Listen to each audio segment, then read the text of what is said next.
విచిత్ర విషయం చెప్పాలి. సో రాజుగారి నాకు ఇంకో గొడవ అయింది. ఎందుకంటే నాకు కంపల్సరీ ఆ మాంటేజ్ చెప్పాను కదా, మాంటేజ్ తీయాలి. పైన వాటర్ పడుతుంది, ఆమె డాన్స్ చేస్తుంది, కింద వాటర్ పడుతుంటే కింద హీరో నిలబడ్డాడు. ఆ మాంటేజ్ లేకుండా సినిమా రిలీజ్ చేస్తాం అని అంటే నో చాలా ఎక్కువ ఖర్చు పెట్టేస్తున్నావు, నెంబర్ ఆఫ్ డేస్ కొత్త సినిమా కింద చేసిన లేదని ఆయన మీరు ఇద్దరం తిట్టుకున్నాం ఒక రేంజ్కి వెళ్ళిపోయింది. మీరు దగ్గర నుంచి నువ్వు వెళ్ళిపోయాను, నేను కోపం వచ్చేసి ఏంటైతే నువ్వు ప్రొడ్యూసర్ అయితే ఏంటి అలా వెళ్ళిపోయాను అంటే నేను ఇవ్వను, అది ఇద్దరు కేకలు వేసుకుంటున్నాం. అది సడన్గా కాలు పెట్టేసుకున్నాం. ఇప్పుడే కదా నువ్వు అరిచాడు కాలు పెట్టినట్టే. సార్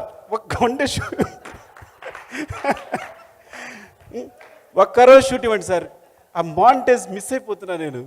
అలాగే నిక్కీ ఒక స్టెప్ చెప్పాడు, చాలా బాగుంది, అది విల్ డూ సంథింగ్ సార్ అంటే ఇంకా నవ్వేసుకుని సరే చేసుకో అని ఇచ్చేసారు one day. So that one day ఆ మూమెంట్ ఆఫ్ ద సెన్సేషన్ అయింది నిక్కీతో.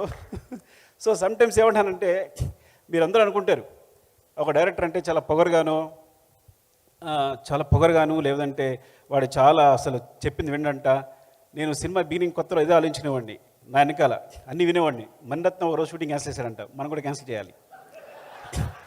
కృష్ణవంశీ గారు 49 టేక్ చెప్పండి, మనం 50 టేక్స్ చేయాలి.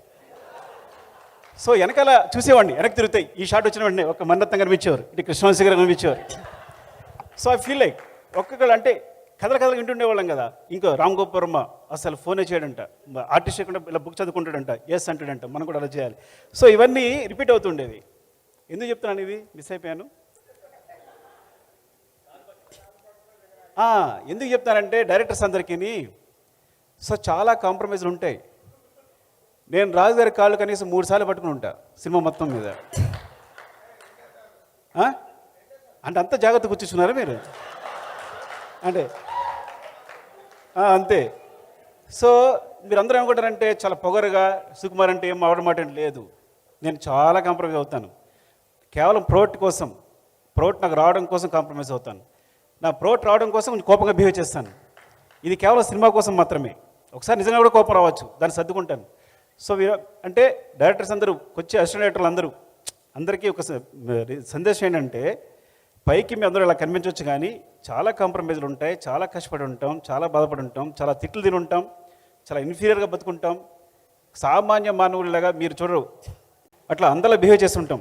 సో అది బట్టి గుర్తుంచుకోండి. మీరు పైకి చూసి మీరు మనం మోసపోకండి అని చెప్తున్నాను చెప్పడం కోసం. అరే Venu, thank you so much. ఈ డైరెక్ట్గా వచ్చిన అసిస్టెంట్ వస్తాను, నేను లేకపోతే నువ్వు చేయలేవన్నాడు. ఇదంతే.